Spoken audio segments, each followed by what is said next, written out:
Dieu roi, maître, sauveur et Seigneur des Seigneurs. Voyez-vous que Dieu est là? Amen. Moi aussi je le crois qu'il est là. Amen. On va parler du Seigneur Jésus. Je n'ai pas tellement l'habitude de... Je ne suis pas un très fort évangéliste, mais je voudrais vous parler de quelqu'un qui est au-dessus de toutes choses. C'est notre Seigneur Jésus, vous le connaissez. Il a quelque chose de spécial. Pourquoi les gens l'adorent? Pourquoi les gens se soumettent à lui? Pourquoi les gens de la terre le reconnaissent comme Dieu? Et pourtant, qu'a-t-il de spécial? Il a quelque chose de spécial. Et on va en parler. Regardez, notre Seigneur, il a quelque chose de tellement... Il y a des choses tellement rares sur la parole de Dieu que moi, je ne les ai pas compris. En musique, vous savez, nous, on aime chanter. Quand je pars ma guitare, pour moi, c'est pareil de chanter 1 heure, 2 heures, 3 heures, que 4 heures sans m'arrêter. Et je fais des chants, je fais ceci, je fais cela. Mais le Seigneur, lui, il est spécial. Il n'a jamais fait de la musique. Il n'est pas mentionné dans la parole de Dieu que le Seigneur a fait de la musique. Et pourtant, il n'a jamais écrit aucun chant. Et là, je me suis dit, tiens. Et pourtant, la personne à qui l'on chante le plus dans le monde entier, c'est lui. Amen. Béni soit le Seigneur. Notre Seigneur, il n'a jamais écrit aucun livre de sa propre main. Ce n'est pas un écrivain. Et pourtant, le livre, le record de toutes les ventes dans le monde, le best-seller des best-sellers, le livre le plus vendu dans la parole de Dieu, c'est le ciel. Alléluia. Amen. Il est spécial. Qu'a-t-il fait encore? Qu'y a-t-il de spécial en lui? En chimie, je ne sais pas si vous savez ce que c'est la chimie, c'est mélanger plusieurs produits, faire des mélanges, des amalgames pour pouvoir en tirer une création. Lui, le Seigneur, il n'est pas chimiste. Mais lui, sans matière, sans produit, sans rien mélanger, c'est le plus grand chimiste de tous parce qu'il change l'eau en vin. Béni soit le Seigneur. Amen. Il est phénoménal. Alléluia. En biologie. Vous savez, la biologie, c'est tout ce qui touche la prédescence, les analyses, la génétique, l'embryologie, la reproduction. Lui, il est né sans fécondation. Il est spécial quand même. Et à partir d'une femme vierge. Béni soit Dieu, c'est le seul au monde. Il est unique, incomparable, tout-puissant et merveilleux. En physique, il a défié la loi de la pesanteur, la loi de la gravité et de la pesanteur. Je ne sais pas comment il était le Seigneur, mais je pense qu'il devait faire peut-être, je vais dire 1m80, 85, 90 kilos, je ne sais pas. Il devait avoir un certain poids, mais lui, il défie la gravité et la pesanteur, il se fait plus léger que l'air, il marche sur l'eau. Béni soit le Seigneur, amen. Il a quelque chose d'extraordinaire. En économie, ça va vous faire rire, mais c'est la vérité. En économie, le plus grand économique du monde, c'est lui. Avec 5 pains et 2 poissons, il a nourri 5 000 hommes. Amen. Il est spécial. Vous savez, en histoire, c'est le temps passé. Mais lui, il est l'histoire du temps passé, du présent et de l'avenir. Amen. Et comment ça se fait? Mais lui, il est le commencement et il est la fin. Alléluia. Amen. En mathématiques, 1 plus 1 plus 1, ça fait 3. Je ne suis pas un très fort mathématicien, mais je sais compter jusqu'à 3. Hein. Mais lui, c'est pas vrai. Lui, 1 plus 1 plus 1, ça fait toujours 1.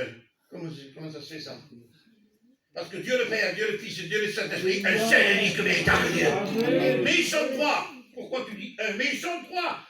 Oui, mais il est qu'un seul et unique Dieu. Je suis l'Éternel. Rapha Roquefa, amen. Et je suis seul et unique. Il va dire, pourtant ils sont 3. Alors, je n'avais pas très bien compris ça. Alors, un exemple. On prend un abricot. On prend un abricot. Vous enlevez la peau. Vous êtes d'accord avec moi? Amen. Ensuite, il y a la chair que l'on mange. Ensuite, il y a le noyau. Il y a bien 3 choses, oui ou non? Mais on ne dit pas la chair, la noyau, on dit pas on dit un abricot, un seul échelle, une seule fruit. Dieu l'a dans le ciel, un seul. Amen. Amen.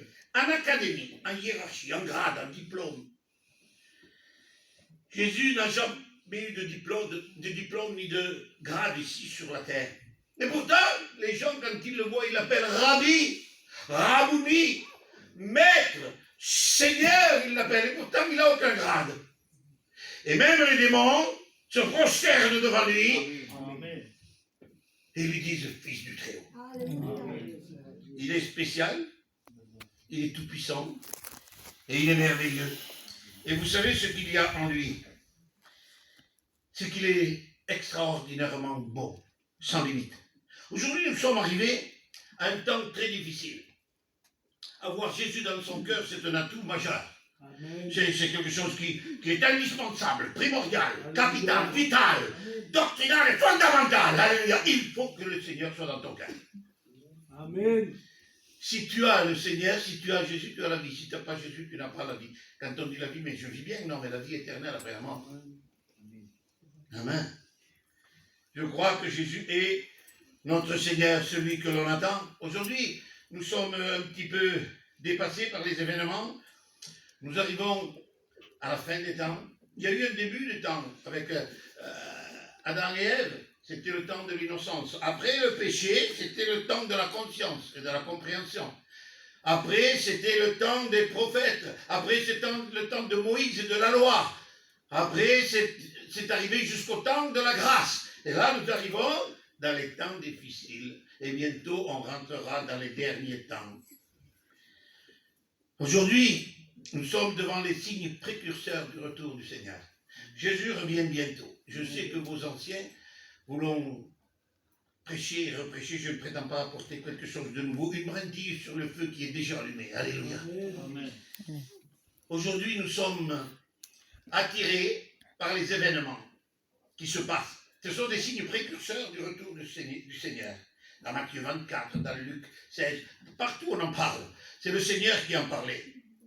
Les derniers signes caractéristiques des dernières catastrophes terrestres qui vont arriver.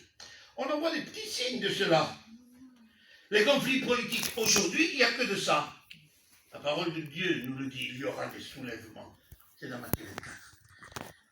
Les crises financières, vous avez vu partout maintenant, il y a de ça. Les guerres, il y aura des guerres, un royaume s'élèvera. Et on en voit déjà le début. Vous savez, cette guerre ukrainienne, elle va nous mener à la grande guerre, à la grosse guerre d'Apocalypse 6.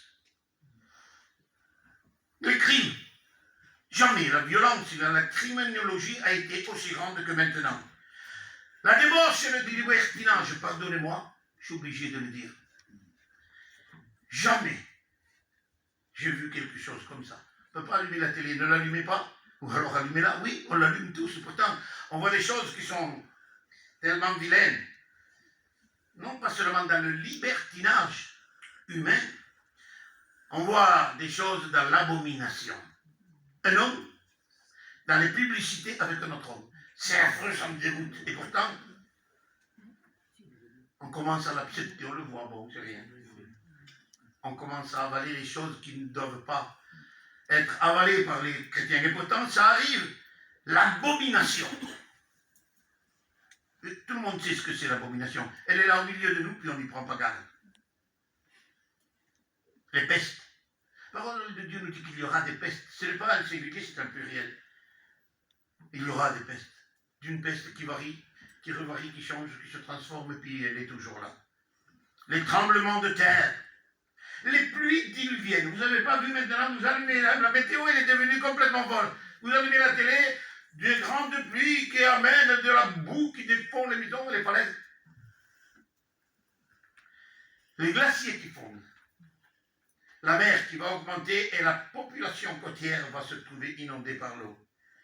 Prenons conscience en quel temps nous sommes. Le péché est monté et l'amour du plus grand nombre va en diminuant. Nous sommes arrivés, nous y sommes. Prenons conscience en quel temps nous sommes. Le monde entier, aujourd'hui, vit sous la puissance du malin. Le monde est sans contrôle et sans frein. Seule la main de l'Éternel contrôle toutes ces choses. Béni soit Dieu. N'a-t-il pas dit, quand vous verrez arriver ces choses-là, relevez votre tête. Parce que lui, il vient de là, il ne vient pas de la terre, il vient du ciel. Relevez votre tête, car votre délivrance est proche. Amen. Alléluia. Alors que votre cœur ne soit point troublé. Que votre cœur ne se trouble point. Croyez en Dieu, il va dire, en Dieu le Père, et croyez en moi. C'est ce que le Seigneur a dit. Priez sans cesse. Recherchez d'abord le royaume des cieux, tout le reste vous sera donné par-dessus tout. Alléluia. Et il a fait quelque chose, une promesse merveilleuse, à laquelle je m'y suis accroché. Et je m'y accroche encore, jusqu'à la fin. La parole de Dieu nous dit, c'est Matthieu 28, verset 19, qui dit, lorsque le Seigneur est parti sur le mont des Oliviers, le dernier ordre qu'il a donné à ses disciples. Allez dans le monde entier, prêchez la bonne nouvelle. Faites-en des disciples. Enseignez-leur à observer ce que je vous ai prescrit. Baptisez-les au nom du Père, du Fils et du Saint-Esprit.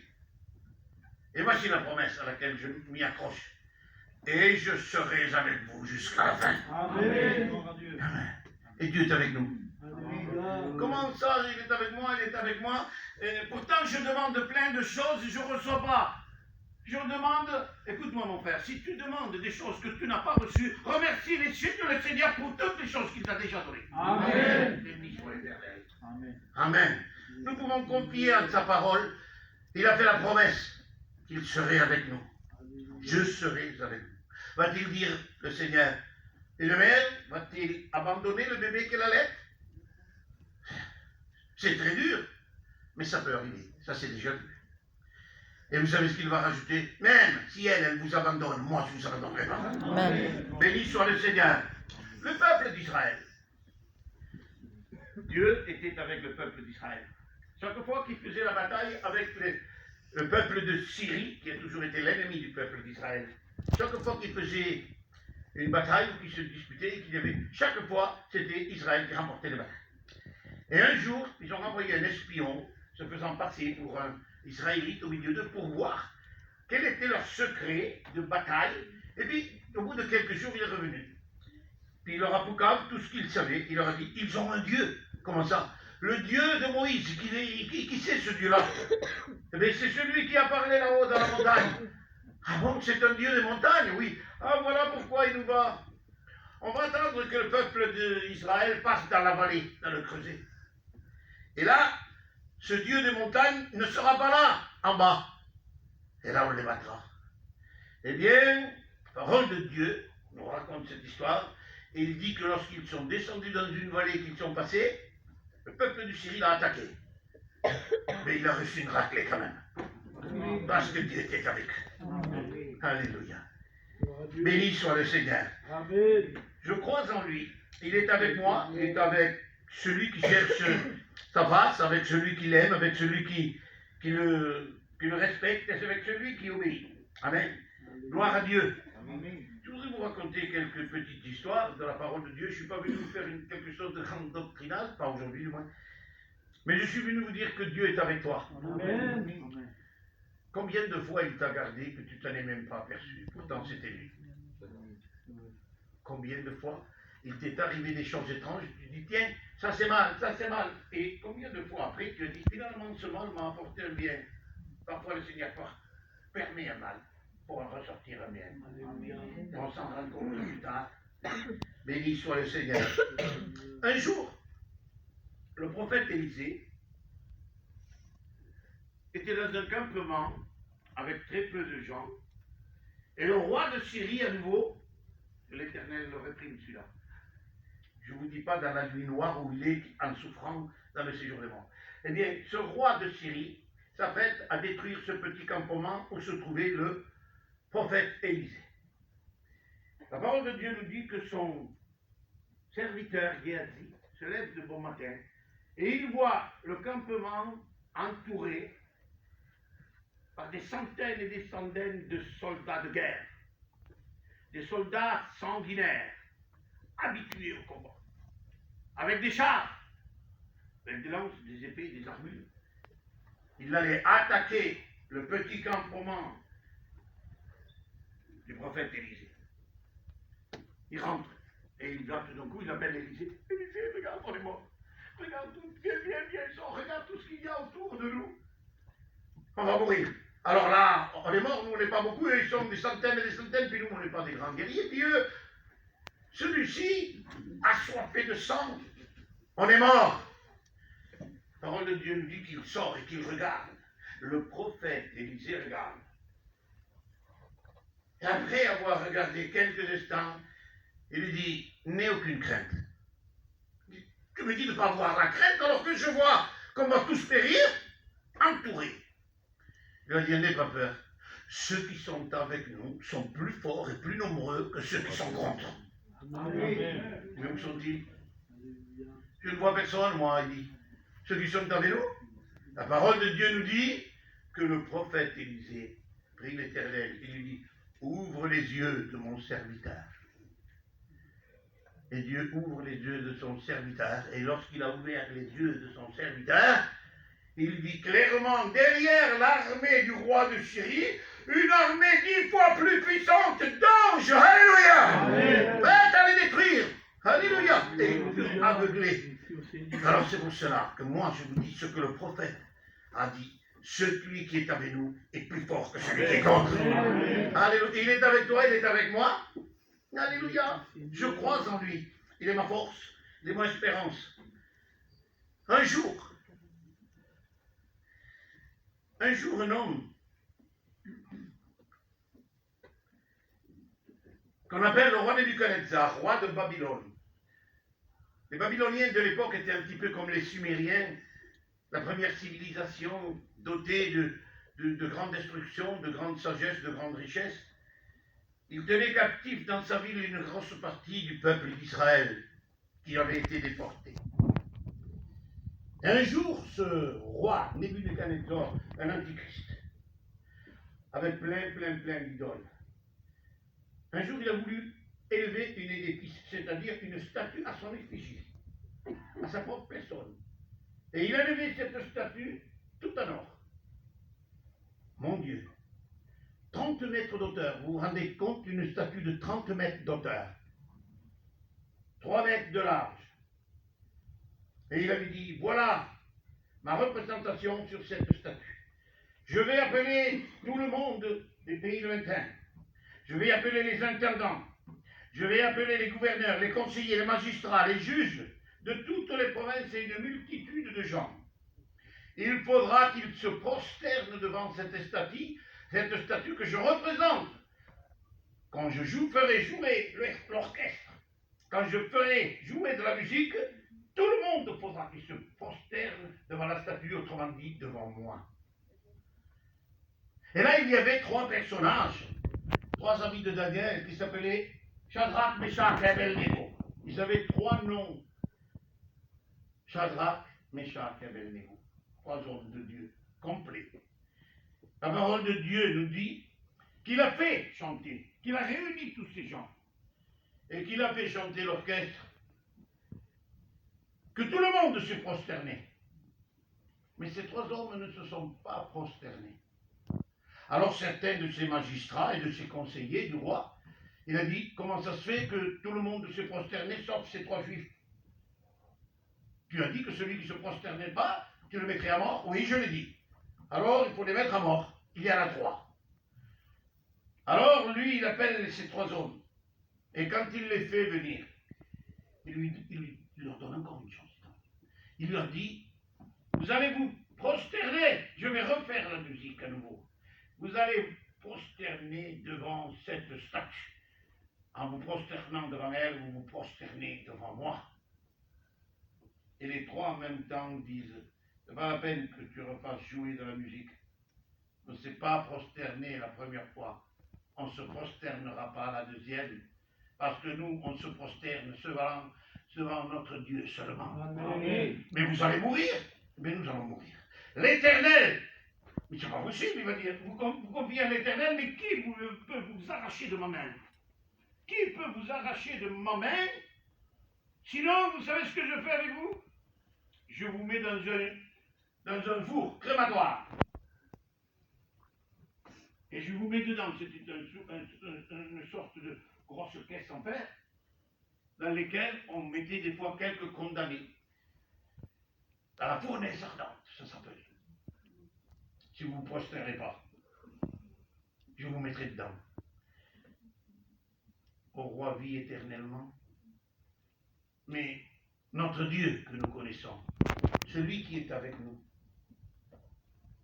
nous arrachera de ta main. Amen. Béni soit Dieu pour des hommes comme cela. Et la parole de Dieu nous dit qu'ils ne se sont pas prosternés. Alors la parole du Seigneur nous dit qu'ils les ont attachés, les pieds, les mains, ils les ont mis tout habillés, ils ont allé ouvrir la porte de cette fournaise, de ce four. Rien que pour ouvrir, il leur a dit, chauffez-la 7 fois plus. Comme ça, c'est radical. Et la chaudière a été chauffée 7 fois plus. La parole de Dieu nous dit que rien qu'en ouvrant les portes de la chaudière, les soldats qui ont ouvert, la force de la chaleur, ça les a tués. La parole de Dieu nous dit qu'il les a poussés dedans. Tous les trois. Et il y avait comme une petite lucarne. Vous savez ce que c'est, une petite lucarne? Pour voir ce qui se passait à l'intérieur de loin. Béni soit notre Seigneur. Amen. Il y avait une petite lucarne. Et le roi a été curieux. Il a voulu regarder pour la petite lucarne pour voir ce qui était arrivé à ces 3 hommes. La parole de Dieu nous dit que quand il a regardé par la lucarne, il fut stupéfait. Il était dans la stupeur. Il ne pouvait même pas parler. Et il appelle son chef, son commandant des armées, puis il dit, viens voir! Combien d'hommes avons-nous jetés dedans? Combien d'hommes avons-nous mis dans la fournaise? Et le commandant lui dit, on en a mis 3, Méchach, Shadrach et Abednego. Il dit, viens voir. Viens voir ici. Qu'est-ce que je dois voir? Regarde. Il y en a 4. Bendito soit le Seigneur. Alors la question se pose. Mais qui est le 4e qui est à l'intérieur? On en a mis 3 et on en trouve 4. Et regarde ce qu'il y a. Regarde-le bien. Ils marchent au milieu des flammes, au milieu des braises, en discutant entre eux comme si rien n'était. Et le feu ne peut pas les atteindre. Regarde bien le 4e personnage. Je reconnais Méchach, Shadrach et Abednego, mais le 4e personnage, qui est-il? Il a le visage d'un ange, il va dire. Pas étonnant. Il est l'ange de l'Éternel. Alléluia. Regarde-le.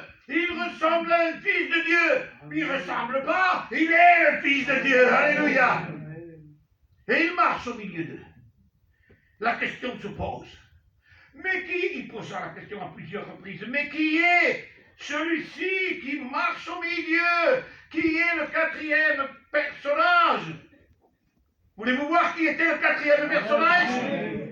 Le livre de la Genèse nous le présente comme la postérité de la femme. Le livre de l'Exode nous le présente comme l'agneau pascal. Le livre de Lévitique, il nous le présente comme le souverain sacrificateur. Le livre de Nombre nous le présente comme une colonne de feu le jour et comme une colonne de fumée la nuit. Alléluia. La parole de Dieu, le livre de Josué, nous le présente comme l'armée, le capitaine de l'armée. Le livre des psaumes nous présente ce 4e personnage comme le bon berger. Le livre de Malachie le présente comme le soleil de justice. Ésaïe le prophète le présente comme admirable conseiller, Dieu puissant et prince de la paix. Amen. Bendito soit Dieu. Amen. Gloire à Dieu. Qui est le 4e personnage? Mais qui est-il? Le livre de Juges nous le présente comme le merveilleux. Le père de Samson est abordé par l'ange de l'Éternel. Amen. Il dit, tu vas avoir un fils avec les cheveux longs, tu vas me le consacrer. Il dit, Seigneur, c'est pas possible. Je vais avoir un fils, oui, il aura les cheveux longs, il sera consacré, tu vas faire un petit soleil. Amen. Samson, c'est la même chose. Le rasoir va passer sur ta tête. Il ne faut pas qu'il passe. Il ne bougera pas dès le cœur. Et puis, il dit, mon mange avec moi. Il dit, non, je ne veux pas manger avec toi. Je vais te préparer un chevreau. Il va dire, oui, mais non, je ne veux pas le manger. Mais si tu me l'offres, comme une offrande, en sacrifice, je l'accepterai. Vous savez ce qu'il lui demande? Dis-moi, Seigneur, quel est ton nom? Voici la réponse de ce personnage. Mon nom est merveilleux. Alléluia. Parce que Dieu était merveilleux dans son ciel de gloire et dans son règne. Parce que Jésus était merveilleux dans sa naissance. Parce que Jésus était merveilleux dans son adolescence à 12 ans. Parce que Jésus était merveilleux à son baptême. Parce que Jésus était merveilleux dans ses résurrections. Parce que Jésus était merveilleux dans ses messages. Parce que Jésus était merveilleux dans ses guérisons. Parce que Jésus était merveilleux dans sa mort. Parce que Jésus était merveilleux dans sa résurrection. Et parce que Jésus sera merveilleux lors de son retour. Il est merveilleux. Alléluia. Béni soit Dieu. Qui est le quatrième personnage? Oh mon Dieu, qui est-il? Tout l'Ancien Testament parle de lui. Sous un autre nom, l'ange de l'Éternel. Et le Nouveau Testament, que dit-il du quatrième personnage à l'intérieur de la fournaise? Le livre de Matthieu le présente comme le Messie à la porte. Le livre de Marc le présente comme le serviteur fidèle. Le livre de Luc le présentera comme le Fils de l'homme. Jean le présentera comme la parole faite chair. Alléluia. Et le Colossien, lui, il va le présenter comme l'image visible du Dieu invisible. Le livre des Romains, il le présente comme le Dieu de justice. Timothée le présente comme le seul médiateur entre le Dieu et les hommes. Jacques le présente comme le divin docteur. Hébreu le présente comme le reflet de la gloire du Père. Le livre des Actes le présente comme celui qui déverse de son Saint-Esprit. Le livre de l'Apocalypse le présente comme le roi des rois, comme le Seigneur des seigneurs, comme l'Amen, comme l'Alpha, l'Oméga, comme l'étoile brillante du matin, et comme le lion de la tribu de Juda. Qui est la quatrième personne? Mais qui est-il? Il est celui qui a promis, je serai avec vous tous les jours jusqu'à la fin. Merveilleux ce Jésus. Béni soit l'Éternel. C'est vrai qu'il y a un seul Dieu au-dessus de tout, ce Dieu le Père. C'est vrai. C'est vrai qu'il y a une seule espérance, c'est le salut. C'est vrai qu'il y a un seul corps, c'est l'Église. C'est vrai qu'il y a un seul esprit, c'est le Consolateur. Mais c'est vrai qu'il y a un seul roi des rois, Seigneur des seigneurs, et c'est Jésus de Nazareth. Je crois en lui. Il est ma force, il est mon espérance. Et il est avec moi. Et il est avec vous. Vous savez, la parole de Dieu nous dit, je peux continuer encore 10 minutes. Amen. La parole de Dieu nous dit que l'apôtre Jean, je ne parle pas de Jean le Baptiste, je parle de l'apôtre Jean, le frère de Jacques. Jean le Baptiste était un cousin de Jésus. Tiens, je vais vous dire quelque chose aussi. L'apôtre Jean et Jacques étaient aussi un cousin de Jésus. Parce que la mère de Jacques et Jean, Salomé, était une demi-sœur de la mère de Jésus qui s'appelait Marie. L'apôtre Jean, un jour, il était le responsable de l'église de Thèse, après la mort et la résurrection de Jésus. Les soldats romains viennent, l'interpellent, ils le prennent. Ils voulaient le tuer, mais ils ont dit non, ne faisons pas un martyr comme Jésus, après ils en feront un Dieu comme lui. Non, ne le tuons pas. Mettons-le dans l'île de Patmos. L'île de Patmos est un gros rocher à 50 km d'Éphèse, dépourvu de toutes sortes de verdure, où on le mit peut-être, certainement, dans des travaux forcés. Ils se sont dit, on va le mettre là-bas. Il sera oublié des hommes. Et les hommes l'ont oublié. Mais il n'était pas oublié de Dieu. Amen. Si les hommes t'oublient, c'est l'homme qui te délaisse. Si tu es seul, découragé, sans force, abattu et par terre, sache que lui, il a dit, je serai avec toi. Amen. Alléluia. Et lorsqu'il est là-bas, abandonné, la parole de Dieu nous dit qu'il l'utilisa pour écrire le dernier livre de la parole de Dieu, le livre de l'Apocalypse, le livre de la révélation, le livre de la clarté sur les 65 autres livres de la parole de Dieu, le livre de la mise à jour des choses, le livre où il reçoit les choses qui sont passées, les choses qui sont présentes et les choses qui doivent venir, eh bien, c'est Jean qui le reçoit. Amen. Il est transporté là-haut dans le ciel. Amen. Je remercie le Seigneur. Et lorsqu'il est là-haut dans le ciel, il entend derrière lui une voix comme celle d'une trompette. Et il se retourne. Et il voit 7 lampes.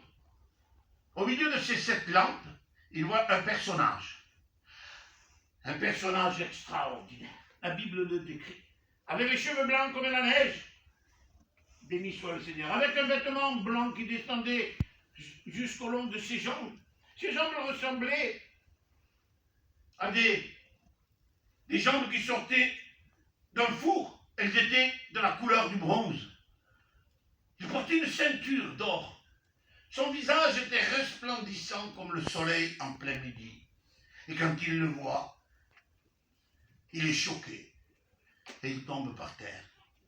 Il était au milieu de 7 lampes. Et quand il a voulu parler, la parole de Dieu nous dit que sa voix était comme le bruit de grandes eaux, de cascades.